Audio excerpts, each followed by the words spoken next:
Olá, começa agora o 1049, o podcast do CAAF. Eu sou Lohane Rodrigues, me acompanha nesse episódio desse Ria Azevedo. Hoje nós vamos conversar sobre os territórios indígenas brasileiros. O Brasil possui mais de 700 terras indígenas em diferentes fases de demarcação e nós falaremos sobre a maior delas, a terra indígena Yanomami, que em 2022 completou 30 anos de sua homologação. E para isso a gente tem hoje dois convidados. O primeiro deles é o Estevão Serra, que é geógrafo, doutor em desenvolvimento sustentável pela Universidade de Brasília e atua como analista sênior no Instituto Socioambiental. O ISA, junto com a Rutucara, a Associação Yanomami, lançou em abril de 22 o relatório Yanomami sobre ataque, garimpo ilegal na terra indígena Yanomami e propostas para combatê-lo. A gente vai deixar o link para acesso sobre esse relatório. Então, oi, Estevão, muito obrigado por estar aqui conosco. O prazer é meu, obrigado pelo convite.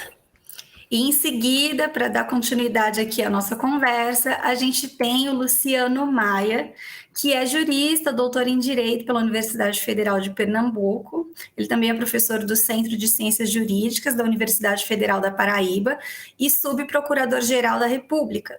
Luciano foi um dos responsáveis pela denúncia que levou à primeira e única condenação pelo crime de genocídio no Brasil, no caso que ficou conhecido como Massacre do Hashimu, ocorrido em 1993. Oi, Luciano, tudo bem? Muito obrigada por estar aqui com a gente. Olá, Lohane, é uma satisfação estar com você, com o Estevão e com a Desirê. Maravilha, gente. Então, vamos dar início aqui a essa conversa. E aí, como de costume, Luciano e Estevão, não sei quem vai começar, mas eu queria que vocês se apresentassem brevemente, contando como as suas trajetórias pessoais e profissionais levaram vocês a trabalhar com a questão indígena. Eu sou do Ministério Público Federal há 32 anos.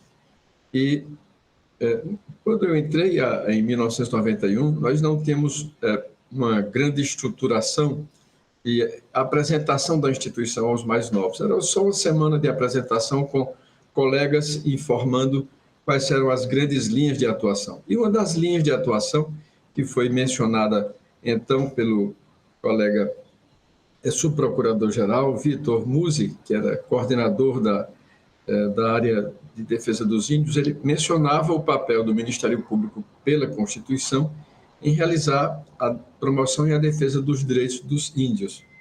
Isso foi em fevereiro de 91. Quando eu cheguei na Paraíba, logo em seguida, já em abril, um abril como agora, os jornais noticiavam: os índios se embriagam, se prostituem e arrendam suas terras. Eu, então, tive o dever de iniciar uma investigação na temática indígena. E aí fiz uma apuração e uma defesa e começamos a fazer aqui na Paraíba a introdução na discussão desses direitos dos índios. E aí aconteceu no ano seguinte, em 92, haver uma falta sistemática de colegas atuando em estados do norte. E apareceu a possibilidade de eu fazer uma substituição em Roraima, em 92. E eu fui, então, em setembro de 92, a Roraima. Estando lá para passar apenas um mês, eu me perguntei que temáticas poderiam fazer a diferença naquele pequeno período. E a temática indígena foi a primeira que aconteceu. Eu, então, me dirigi à FUNAI, me dirigi ao Conselho Indigenista Missionário, me dirigi até o arcebispado local, que fazia do Aldo Modiano, que fazia uma grande defesa dos índios, e visitei a terra indígena Yanomami, lá em Demini, conheci Davi Copenau Yanomami, isso em 1992, e visitei a terra indígena Raposa Serra do Sol, 18 anos antes da sua demarcação. Então, era só para demonstrar como são importantes essas intuições de onde você tem que atuar, quando você tem que atuar.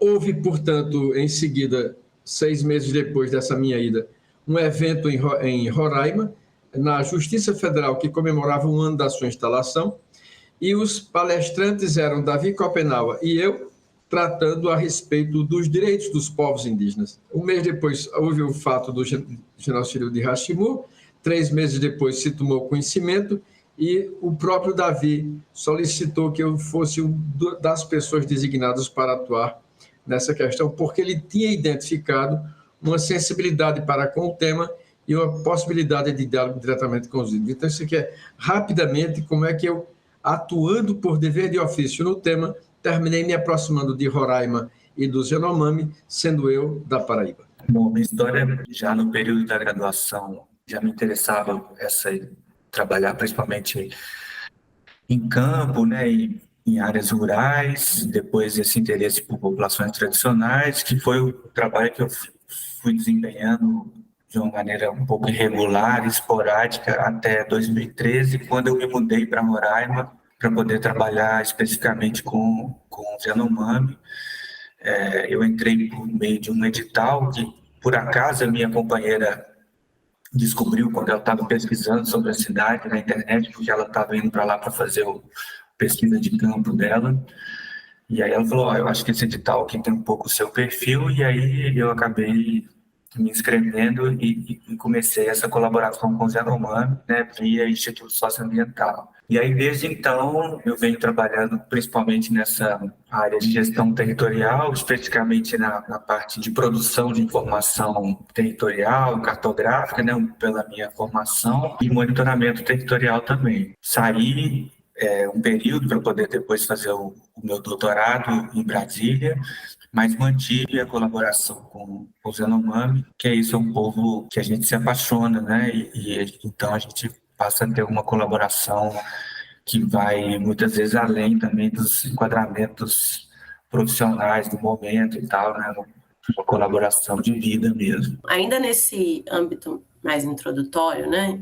Eu queria pedir para vocês uma contextualização, né, do cenário da nossa conversa, né? E aí, lembrando que em janeiro desse ano, 2023, no início do governo Lula, os noticiários brasileiros passaram, né, a relatar uma situação que foi chamada crise humanitária, né, entre os Yanomamis. E isso levou, por exemplo, o Ministério da Saúde a declarar a emergência de saúde pública, né? A Polícia Federal a iniciar uma investigação para apurar crime de genocídio. Mas me parece que esse cenário, né, de múltiplas violências que ficou em voga, que a gente passou a observar nesse momento, ele é resultado de uma espécie de parceria público-privada, né, histórica entre os agentes do garimpo e o Estado brasileiro, né? Então, antes da gente entrar nesse cenário recente, né, e considerando que a própria luta pela demarcação do território ela já foi precedida pelo avanço, né, dessa parceria sobre o território ocupado pelos Yanomami, eu pediria que vocês apresentassem para a gente um pouco, né, da terra indígena Yanomami, falando justamente dessa relação predatória histórica, entre, digamos, a cidade, né, o contexto urbano, e o território indígena. Veja, a luta pelo reconhecimento e demarcação da terra Yanomami antecede a nossa Constituição de 88. Houve uma grande ocupação garimpeira na segunda metade da década de 80, especialmente em 1987, que gerou uma situação dramática, com surtos de malária, com inanição, era uma situação calamitosa para os índios Yanomami. A diferença, então, é que o Estado brasileiro assumiu com absoluta clareza a defesa dos índios Yanomami. E, como consequência, a Polícia Federal iniciou um processo de desocupação, que se chama desintrusão, a retirada dos garimpeiros de lá, e o presidente Collor determinava o reconhecimento, a demarcação da terra indígena Yanomami, e, em seguida, fez com que o Exército e todas as forças do Estado agissem para explosão, a destruição daquelas áreas de pouso. Quando eu cheguei em Roraima em 92, era nesse contexto, e peguei muitas ações penais ou muitos inquéritos relacionados a acampamentos garimpeiros, a torres de radiocomunicação, aviões apreendidos, toda essa situação. Então, havia aquela clareza nessa situação. Tanto que o genocídio de Hashimu, que nós estamos mencionando, aconteceu em território da Venezuela, praticado por garimpeiros brasileiros, que, tendo sido combatidos, por assim dizer, combatidos na sua criminalidade em território brasileiro, fugiram para a Venezuela e tentavam se instalar com suas balsas lá. Surpreendidos com a reação e com o ataque, voltaram para o Brasil, onde foram processados aqui. Portanto, 30 anos atrás, o Estado brasileiro tinha absoluta clareza do seu dever de realizar essa proteção territorial. O que nós começamos a enfrentar de 5 anos para cá foi completamente o oposto daquilo. Nós passamos a ter uma presidência da República no mandato do 38º presidente, que se encerraria no dia 31 de dezembro, mas ele voluntariamente saiu do exercício do cargo uns 2 ou 3 dias antes, portanto, se encerrou 2 ou 3 dias antes do final do ano de 2022, mas durante todo o seu mandato, ele visitou terras indígenas onde estavam os garimpos para dizer que apoiava o garimpo. Ele encaminhou ao Congresso Nacional um projeto de lei disciplinando, regulamentando e autorizando a presença de garimpeiros nas terras indígenas, o que é completamente proibido pela Constituição. O diretor da FUNAI anterior, que era um integrante da Polícia Federal, dizia que o garimpeiro era tão vítima quanto o índio e que a solução era permitir que ele lavrasse o garimpo regularmente em terra indígena. Então, nós tivemos, por um lado, o presidente e a sua estrutura de poder concordando, estimulando, desejando o garimpo. Por outro lado, os garimpeiros se sentindo entusiasmados, inclusive com a presença do presidente da República, numa de suas áreas, tá? As áreas proibidas de garimpo, áreas que são organizações criminosas. O presidente foi lá para incentivar, ainda num contexto em que a FUNAI foi sendo reduzida na sua estrutura de proteção, o IBAMA foi reduzido na sua estrutura de proteção e, como consequência, você estimula quem vai agredir os índios, suas terras e os seus bens e reduz quem teria condição de restringir essa atuação.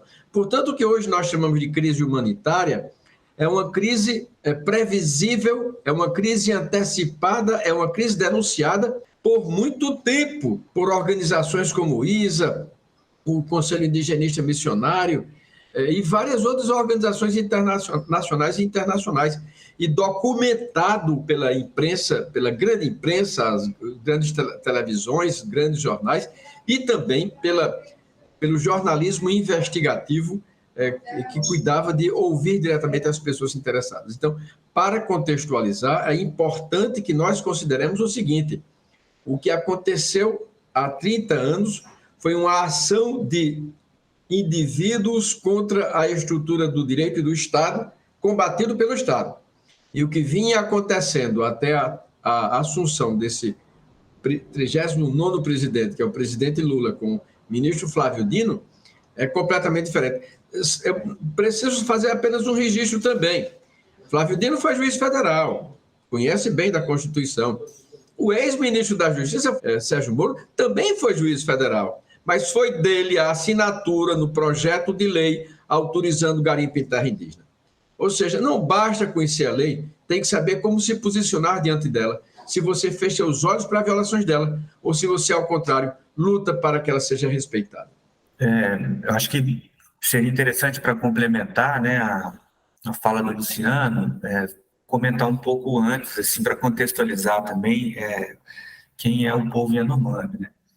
Quando a gente fala povo Yanomami, na verdade a gente está se referindo a um conjunto de comunidades que compartilham um fundo cultural comum e que falam línguas da mesma família linguística, né? O último levantamento que a gente fez sobre a diversidade linguística dentro dessa família, a gente avaliou que devem existir pelo menos 6 línguas diferentes e mais ou menos 15, 16 dialetos. Isso é relevante para dizer porque essa é uma família linguística considerada isolada. E os demais povos que estão nessa região, né, onde eles habitam há muito tempo, que é o interflúvio Rio Negro-Orinoco, são da família Caribe e da família Arawak, principalmente, onde a gente tem outros povos indígenas no Brasil, em vários outros lugares do território brasileiro, vivendo e compartilham também essa semelhança linguística, né?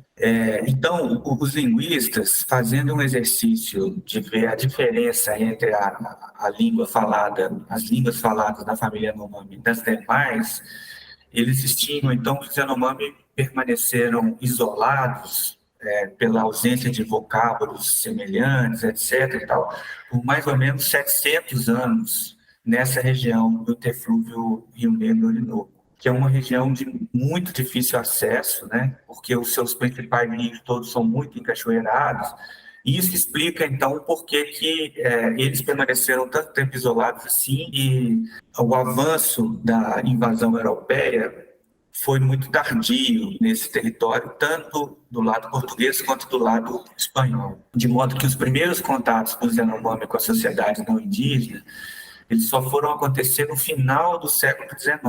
E os contatos mais regulares foram se dar, na verdade, já no século XX, 1940, 1950, no caso do território brasileiro, principalmente no final dos anos 50, com missionários católicos.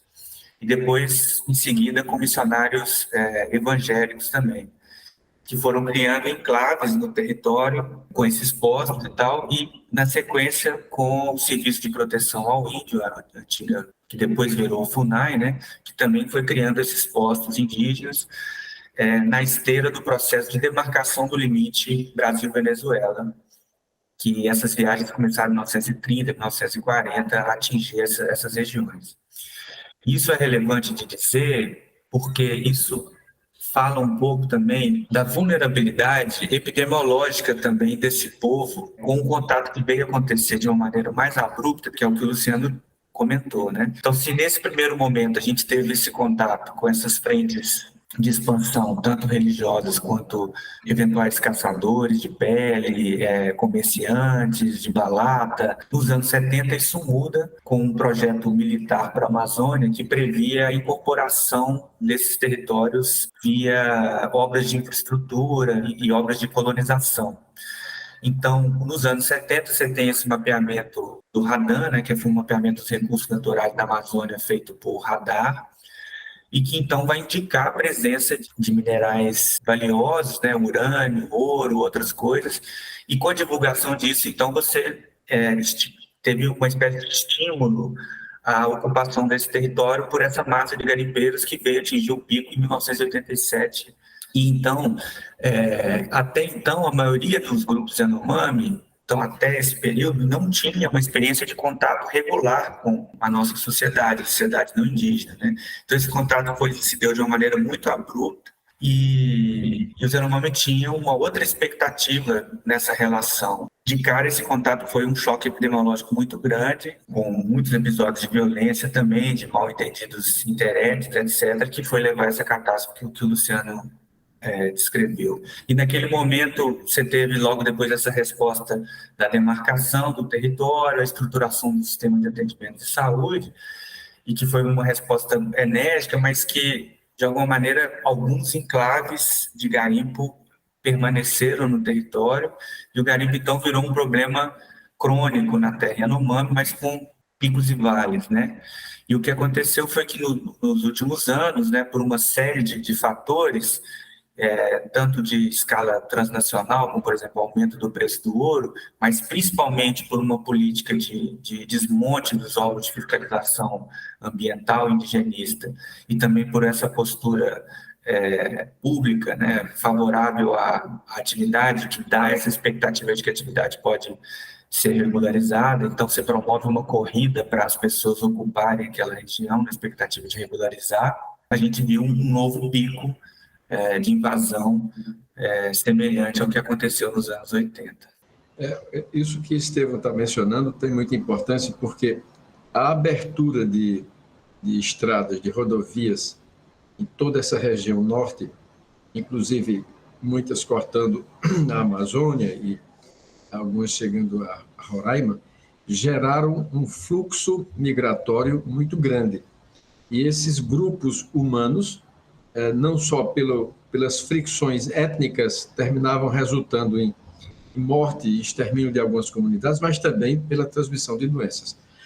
De uma certa forma, os Yanomami foram poupados dessa intervenção desse modo, porque como eles são povos da mata e nas fronteiras com a Venezuela, não há muitas estradas nessa direção, mas há rios. E são nesses rios exatamente, o Uraricuera, o Mucajaí, que terminaram havendo a subida das balsas garimpeiras e os percursos, as vias de ingresso nas terras Yanomami.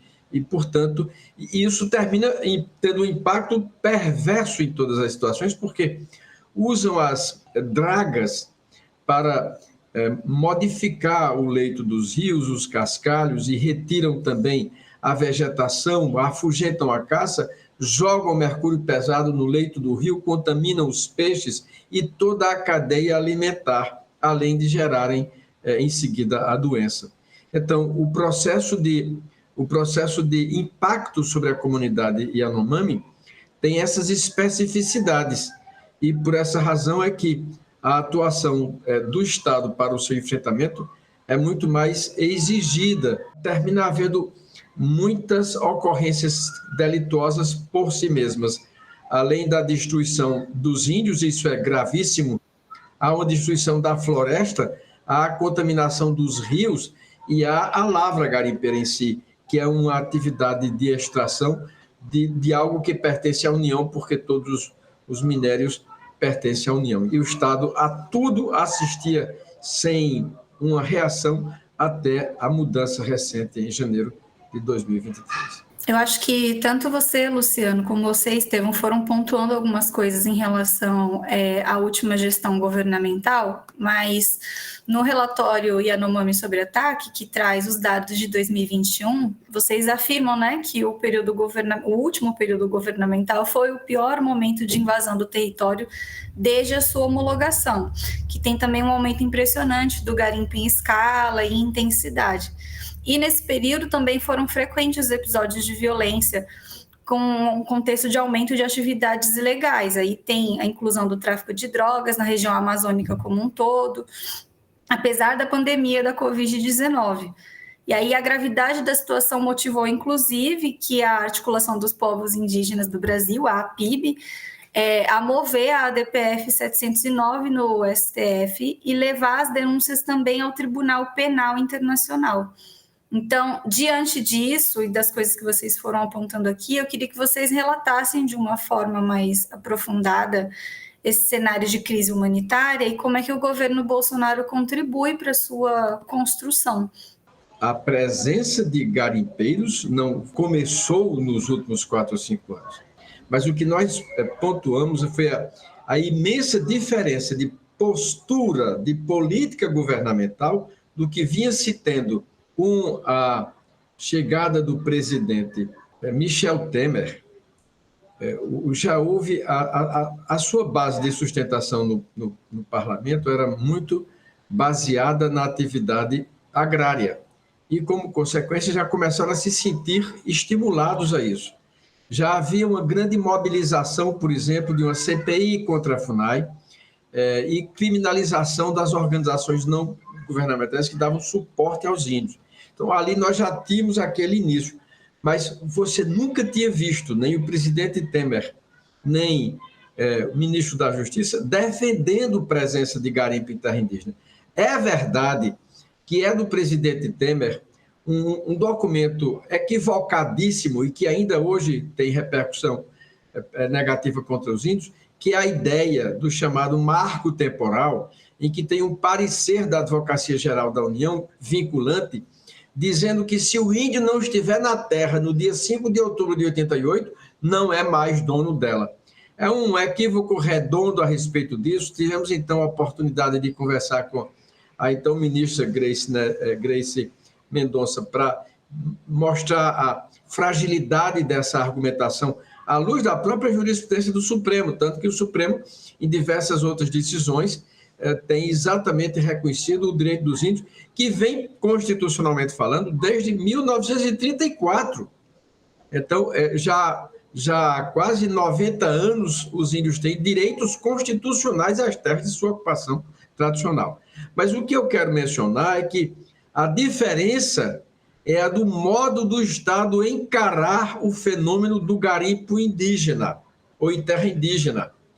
A partir do presidente 38º, que é o ex-presidente da República, ele estimulava a presença do garimpo, ele considerava necessária a presença do garimpo e dizia: temos que garantir essa terra para nós, para que os nossos inimigos não tomem conta dessa terra. Os inimigos sendo eventuais estrangeiros, ONGs estrangeiros ou o que for, que se aliariam com os índios. Isso nunca foi sequer minimamente investigado para dizer que tivesse uma base de validade. Quem sempre solapou a estrutura da riqueza das terras dos índios foram brasileiros, fazendeiros brasileiros, grileiros brasileiros, proprietários brasileiros. Os ex-ministros da Justiça, por exemplo, do presidente Bolsonaro, não conseguiam compreender que terra indígena pertence à União. E se você facilita que ela seja tomada pelo particular, você está facilitando que a União perca suas terras, perca seu patrimônio, além da própria vida dos índios. Então, quando a gente faz essa referência, é porque institucionalmente o governo do presidente Bolsonaro dava atos concretos, proposta de projeto de lei ao Congresso Nacional disciplinando isso. Orientação concreta à sua administração para não realizar investida nem fiscalização para a defesa contra as invasões das terras dos índios. Desmobilizou várias bases de defesa nas terras indígenas. E eu não estou falando que isso aconteceu só com os Yanomami. Você vai ver que isso aconteceu com os Munduruku e com outros grupos indígenas. O que foi de diferente nos últimos 4 anos foi um governo estimulando essa presença de terceiros em terras indígenas, ao tempo em que os órgãos de proteção, a FUNAI, o IBAMA, e a própria unidade do Ministério da Saúde, que é o Distrito Sanitário de Saúde Indígena, estava sendo esfacelado. Então, é por essa razão que não é possível compreender essa crise humanitária que está acontecendo sem compreender, por um lado, a ação deliberada dos garimpeiros e a omissão deliberada dos órgãos do Estado. Um fator também importante para a gente entender esse processo que a gente vê hoje na terra Yanomami é chamar atenção para o processo também de omissão e de desmonte no sistema de atenção à saúde, né? O abandono de manutenção das unidades básicas de saúde indígena, então uma precarização completa da infraestrutura, desabastecimento das farmácias, né, inclusive com o Ministério Público investigando desvio de medicamento, uma redução da equipe disponível para fazer os atendimentos, e todo o sistema de atendimento à saúde do Yanomami foi estruturado para garantir essa atenção básica nas aldeias.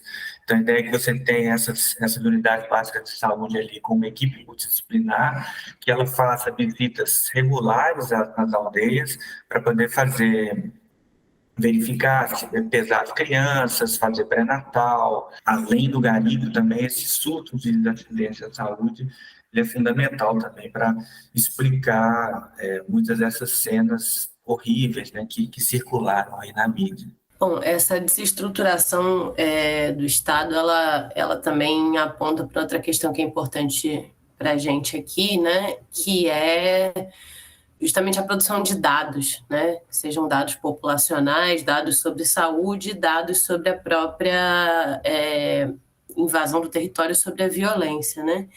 Então, assim, trazendo um pouco mais para o âmbito metodológico, né? De quem produz dados sobre o território, bom, eu sou antropóloga social, né? E trabalho num centro de antropologia forense. E como antropóloga social, eu gosto sempre de chamar a atenção para o fato de, embora não seja etnóloga, né? Mas, enfim, eu gosto de chamar a atenção para o fato de que, no Brasil, os etnólogos, os antropólogos, eles estão há muitos anos envolvidos em processos de visibilização, né? De populações indígenas que se desdobram, né? No universo jurídico, através, por exemplo, dos processos de demarcação de terra, né, onde eles atuam produzindo pareceres, né, laudos antropológicos. Então, no caso da terra indígena Yanomami, grandes referências da antropologia, né, têm a participação nesse processo, como Alcida Ramos, o o Bruce Albert. Mas, enfim, me parece que essa atuação dos antropólogos e de outros profissionais, né, de outras áreas do conhecimento como vocês, né, geógrafos, juristas, etc., ela me parece um pouco inseparável da história do indigenismo, né, no Brasil, e em especial da história da luta dos povos indígenas e das inúmeras associações que congregam os povos indígenas, né, como a própria Rutacara. Então, eu gostaria de ouvir de vocês um pouco, né, de que maneira essa produção de conhecimento sobre violências em territórios indígenas ela não pode ser pensada fora, né, dessa relação, né, com os povos indígenas e da luta, né, por direitos. Então, para o Luciano, eu perguntaria como isso se deu na própria produção da denúncia do massacre do Hashimu, né, especialmente na questão da produção de provas. E para o Estevão, me chamou muita atenção, né, lendo o relatório de vocês, do Isa e da Rutacara, como do ponto de vista metodológico, a gente vê uma conversa muito interessante entre os dados, né, que são obtidos ali por meio de imagens de satélite, as fotografias feitas ali em sobrevoo, né, e as informações que vêm do território, né, que remetem ali mais a uma cartografia social, né. Então eu queria saber como é que esse arranjo metodológico também reflete esse protagonismo indígena nos processos de produção de conhecimento sobre o seu próprio território. E eu começo fazendo indicação de uma dimensão que é pouco prestada atenção, na chamada Petição 3388, que é o famoso caso Raposa Serra do Sol. Havia uma luta para que houvesse a demarcação da terra indígena em ilhas, junto das aldeias, das malocas. E entre uma aldeia e outra, ser território a ser ocupado por fazendeiros, por arrozeiros, etc. E tal. E o que terminou prevalecendo foi a construção social de entender da necessidade da terra contínua. E como é que conseguiu se demonstrar isso?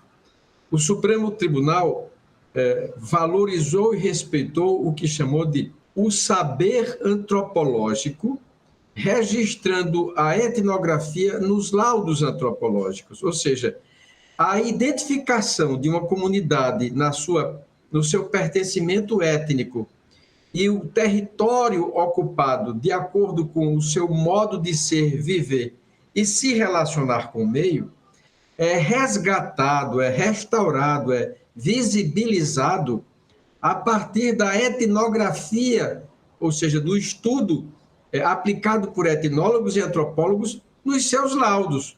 Ou seja, são os antropólogos que podem afirmar, a partir do conhecimento do grupo, da maneira em que o grupo se relaciona com o meio, as suas atividades econômicas de caça, pesca, coleta, produção imaterial, como seus rituais simbólicos, como é que conseguem restaurar todo esse conhecimento da existência do grupo como tal.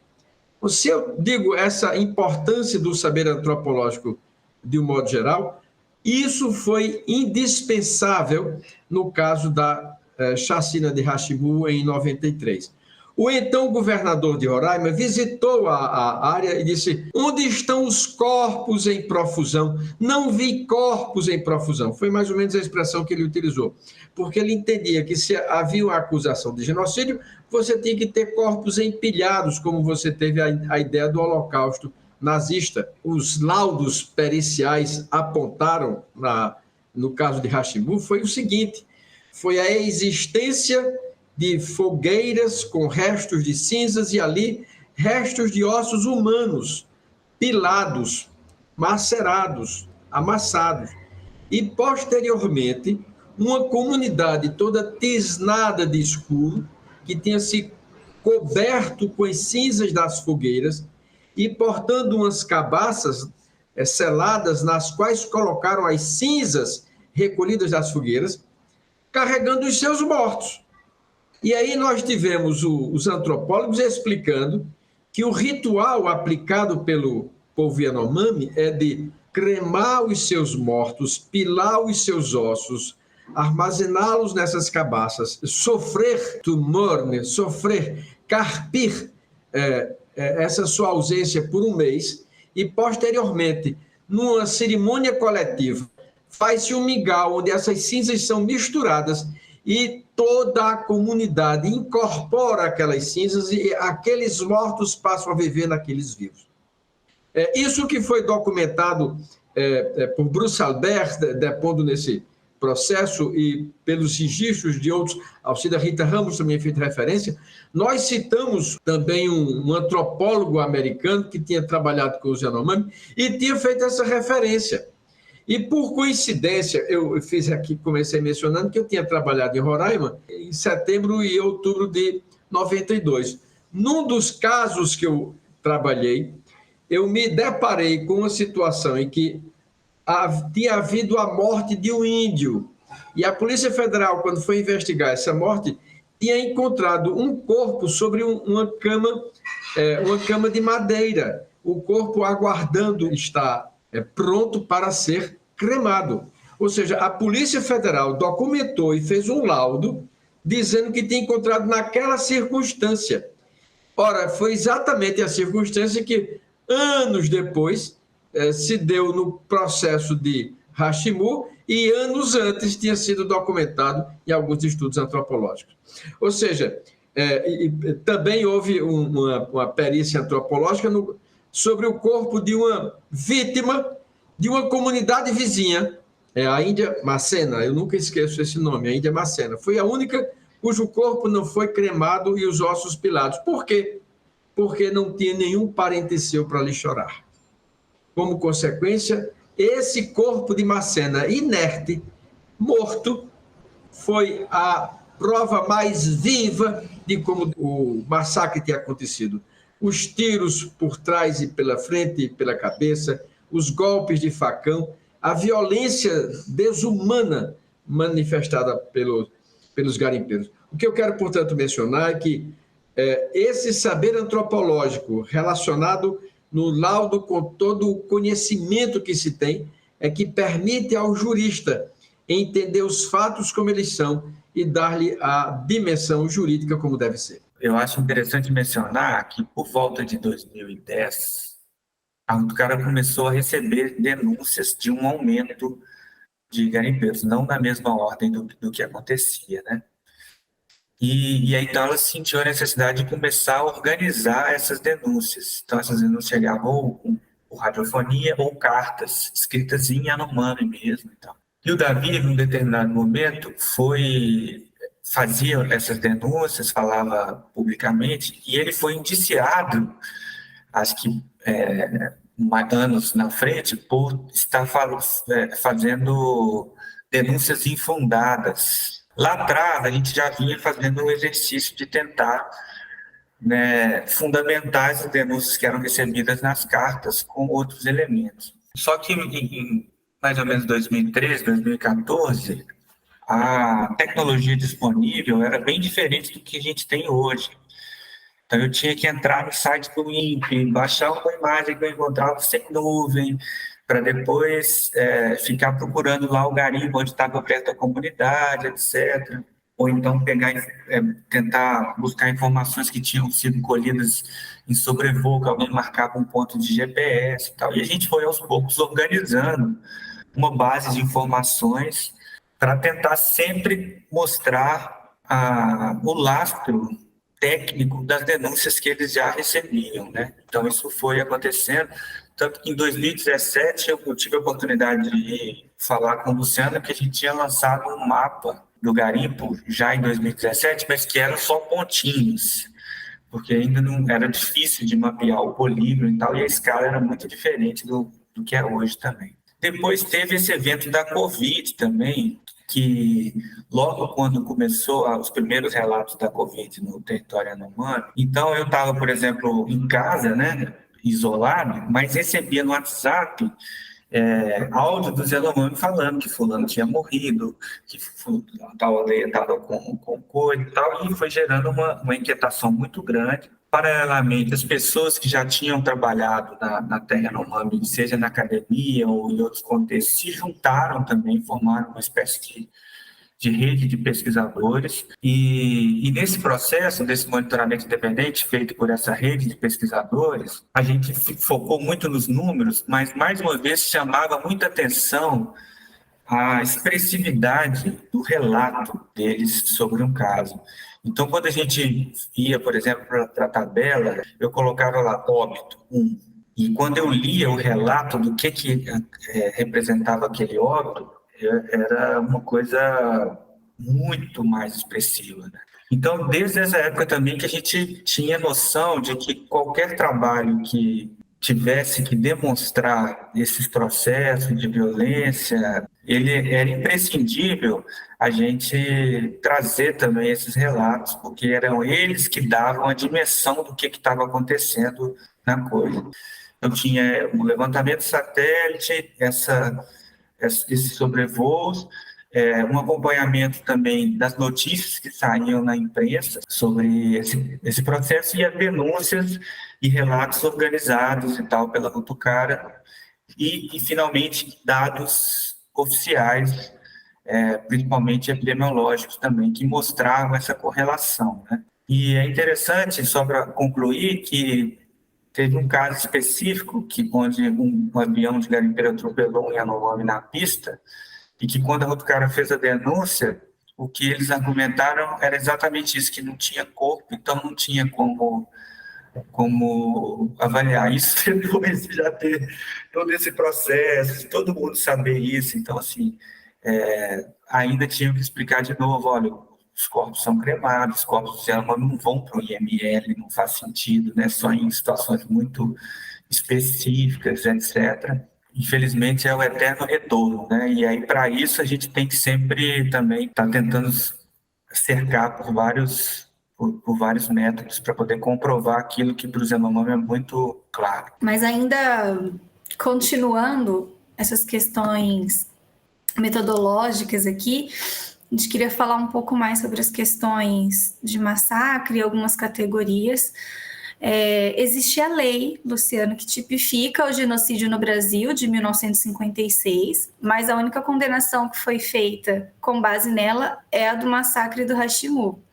E aí, apesar do Brasil ser fundado sobre o genocídio indígena e apesar do genocídio da população negra ser uma categoria social cada vez mais em uso, ela também nunca se converteu em tese jurídica.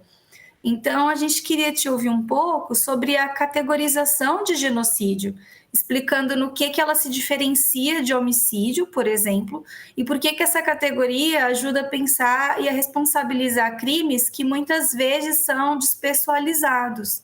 Bom, eu preciso fazer a referência de que há 2 casos em que cortes brasileiras reconheceram prática de delito de genocídio e condenaram nas penas de genocídio.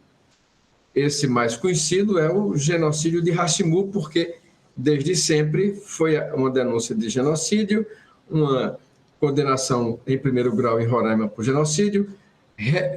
O Tribunal Regional reverteu e cassou porque alegava que tinha havido morte e tinha que ser o tribunal do júri.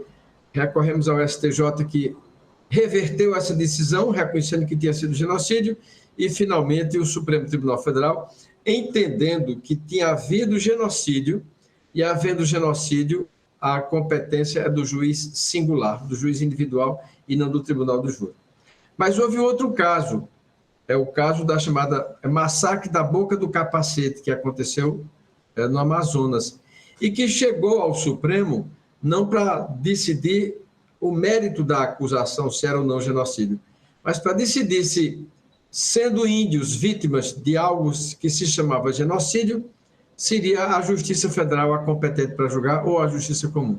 E o Supremo, em 1993 ou 1994, decidiu que seria a Justiça Federal. Então, e posteriormente, esse processo se arrastou por mais tempo, mas quando veio a condenação, foi nas penas de genocídio. Então, são 2 casos em que cortes brasileiras decidiram nas penas de genocídio: o massacre de Hashimu e o massacre da Boca do Capacete contra os índios Ticuna, no Amazonas. O ponto comum no genocídio e na afirmação que você menciona de genocídio da população jovem negra no Brasil é que é possível afirmar que o genocídio é uma forma radical de racismo. Isso quando você tem a situação em que você intenta ou destrói, no todo ou em parte, grupos étnicos, religiosos, em razão do seu só pertencimento a essa condição. Nós, na Sexta Câmara e na Procuradoria Federal dos Direitos do Cidadão, há algum tempo atrás, começamos a refletir precisamente sobre esse fenômeno que você menciona. E é um número alarmante. A violência no Brasil mata mais de 60 mil pessoas por ano.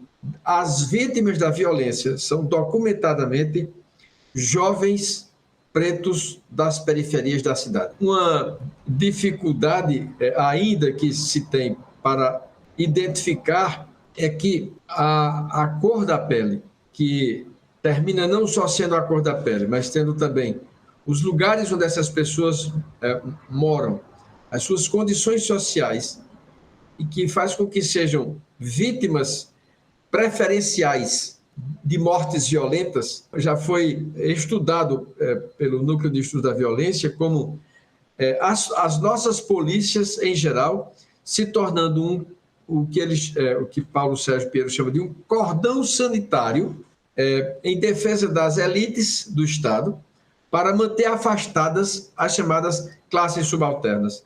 Então, eu estou usando essas expressões todas que têm um conceito sociológico específico, e não significa dizer que Paulo Sérgio esteja chamando essas pessoas de pessoas em classes subalternas, mas essa categoria significa que, para aquelas pessoas que se sentem no direito de atirar, é o seu dever proteger as classes dirigentes. E isso é, em si mesmo, uma expressão de racismo institucionalizado e estruturado na nossa sociedade. Que é um racismo visivelmente colocado, isso não há dúvida, como a quantidade de pessoas negras ou pretas nas prisões é desproporcional. Então, é uma expressão também do racismo no sistema de justiça e segurança, e especialmente no sistema prisional. A dificuldade será a construção de um discurso com fundamentos antropológicos, fundamentos sociológicos, que possam dar suporte a um discurso jurídico, que o que temos testemunhado nas periferias da nossa cidade significa genocídio. Nós não temos ainda nenhum caso em que isso tenha acontecido. Precisamos mais ainda de antropólogos e antropólogas, sociólogos e sociólogas, e especialmente da própria contextualização da situação da violência contra a população, especialmente jovem e preta das periferias, para podermos modificar essa sistemática. Então, tentando ampliar a conversa, para além das fronteiras aí do direito penal, queria ouvir vocês dois sobre justamente esse novo momento em que se fala de genocídio Yanomami, no contexto atual, a crise humanitária, o genocídio, como ele permite a gente justamente mover esse olhar, de uma violência mais espetacularizada, em torno a mortes cometidas diretamente por agentes particulares, para esse papel de omissão ativa, do Estado no seu dever de proteger os povos indígenas, Então, assim, para os dois, de quantos ilegalismos são feitos esses avanços sobre as terras indígenas, o que a gente sabe sobre eles, o que ainda falta saber, e justamente quais são os atores e as relações que são capazes de produzir esses conhecimentos e essas provas jurídicas sobre esses ilegalismos e essas violências. A nossa lei que criminaliza o genocídio é a Lei 2.889, de 1956, e repete o que está na Convenção de Prevenção ao Genocídio, que é de 9 de dezembro de 1948, ou seja, 8 anos antes da nossa lei nacional. E diz assim: quem com a intenção de destruir, no todo ou em parte, grupo nacional, grupo étnico, grupo racial ou grupo religioso. E aí são várias condutas que podem ser que podem configurar isso: matar membros do grupo, causar lesão grave, submeter o grupo à condição de existência capaz de ocasionar a sua destruição, impedir nascimento no grupo e efetuar transferência forçada. A situação atual que nós estamos vivenciando, que é chamada de crise humanitária, na interpretação que eu faço, se enquadraria mais naquela letra C, em que é deliberadamente submeter um grupo a condições de existência que podem levar à sua destruição no todo ou em parte. Isso em razão das ações diretas dos garimpeiros, pelo que, como foi aqui narrado, e também pela, então, retirada deliberada das estruturas de proteção e defesa, não só dos territórios, mas das próprias comunidades. Proteção de defesa territorial contra as invasões e uma estrutura de suporte e promoção da saúde dos índios Yanomami. E o que está acontecendo com os Yanomami, eu mencionei, você também está acontecendo com os Munduruku, em algumas situações que são documentadas, de que a presença do mercúrio tem levado à paralisia de crianças Munduruku, então essa é uma situação delicada. Quanto à questão do genocídio da população preta ou população negra, uma dificuldade talvez seja o reconhecimento de que a condição da cor da pele lhe confere a condição de integrar um grupo racial. E esse talvez seja um problema que a antropologia e a sociologia possam nos ajudar a entender. É possível dizer que as pessoas negras ou as pessoas pretas constituem um grupo racial enquanto tal. Como é que pode ser sociologicamente definido e antropologicamente definido esse conceito de grupo? Se você for verificar, por exemplo, pela antropologia, o conceito de grupo étnico que você vem de Friedrich Bach, você teria alguma dificuldade para sair, para encontrar essa mesma resposta. Então, acho que essa é uma dificuldade que nós temos. Mas o que eu também quero mencionar é que a grande relevância do debate pode ser mantido fortalecendo a luta contra o racismo. Se você prestar atenção, você vai verificar que o genocídio na modalidade de matar alguém recebe a mesma punição que um delito de homicídio. E você, portanto, não precisa necessariamente chamar de genocídio quando você tem a morte provocada na juventude negra das periferias, especialmente pela polícia, para que isso seja um ato de racismo e você realize uma investigação como deve ser realizada. A grande dificuldade ainda é a dificuldade de ir diretamente contra a atuação do Estado, que tem o dever de defender a lei e a ordem, e essa mesma instituição está sendo responsável pela violação da lei e da ordem. Veja que, com relação aos garimpeiros, eles não são agentes do Estado. Então, parece mais fácil, em termos de relação de poder, a polícia investigar um garimpeiro e identificar fatos praticados por um garimpeiro, do que a própria polícia investigar a polícia e dizer fatos praticados pela polícia. Isso precisa, inclusive, fazer a modificação da discussão sobre quando acontece uma grave violação de direitos humanos, é necessário que uma instituição isenta, imparcial e independente desenvolva prontamente uma investigação acerca daqueles fatos. E o que termina acontecendo quando há fatos delituosos envolvendo a polícia é a falta de uma investigação pronta por um órgão isento, imparcial e independente em torno daquela conduta. Eu acho que vale a pena, sim, tentar entender melhor de como que ficou explícito, como a gente não tem instituições assim que consigam girar por si próprias, assim como ainda uma mudança de orientação de governo consegue paralisar, em alguns casos, né, algumas instituições que deveriam fazer um trabalho de Estado e não de governo, né? Então, acho que ficou muito explícito nesse último quadriênio, assim, a fragilidade das nossas instituições, né? Tudo bem que elas também são muito recentes, então a gente, de alguma maneira, pode dar um crédito para elas e tal. Mas eu confesso que pessoalmente, eu fiquei muito impressionado com a fragilidade das instituições brasileiras, assim, e de como esses mecanismos não funcionaram assim para poder garantir que o mínimo de assistência fosse prestada e de que a correção de rumo fossem feitas e tal, diante de uma situação que estava lá documentada, né, de que estava caminhando para uma situação bastante trágica, né? Bom, Luciano, Estevão, eu queria muito agradecer a presença de vocês aqui. Acho que foi uma conversa riquíssima em diversos elementos, principalmente quando a gente está falando da questão dos povos indígenas. Queria dizer também que as portas do 1049 estão abertas para vocês voltarem para falarem de outros assuntos, de outras temáticas, e que a palavra está para vocês se despedirem dos nossos ouvintes.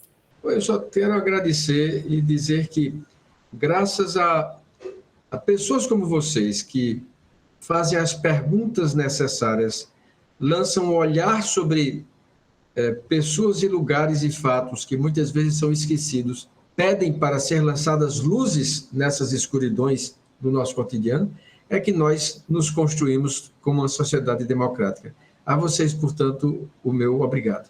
Eu também só tenho a agradecer pelo convite, pela oportunidade aí de bater esse papo e aprender também com vocês e com o Luciano, que tem uma contribuição muito importante também lá para o povo Yanomami, e o povo Yanomami reconhece isso também. Gente, eu queria agradecer vocês também, né? Acho que os trabalhos que a gente vai ajudar a divulgar, inclusive no podcast, são excepcionais. O relatório, a denúncia, que também é acessível, né? Pode ser lida. Agradecer vocês pelo trabalho e pela conversa, né? Porque uma coisa que incomoda muito a gente é que, seja pela militância, seja pelo trabalho, seja pelo foco disciplinar, a gente fica muitas vezes enclausurado nos nossos temas, né? E aí, quando a gente fala de raça no Brasil, a gente pensa em população negra, mas não pensa na população indígena, e racialização é um processo que perpassa as duas, né? Quando a gente fala de violência de Estado, a gente pensa na população negra, mas não na indígena necessariamente, também é algo que conecta, né? Então, a gente fazia muito questão de trazer esse tema para cá, justamente para a gente tentar um pouco explodir essas fronteiras, né, e estabelecer esses diálogos. Então, agradecer vocês, dizer que a gente admira muito o trabalho de vocês, né, e é isso. Obrigada. Nós ficamos por aqui, e quem quiser nos acompanhar nas redes sociais já sabe, é @caaf_unifesp. Um abraço grande e até o próximo episódio.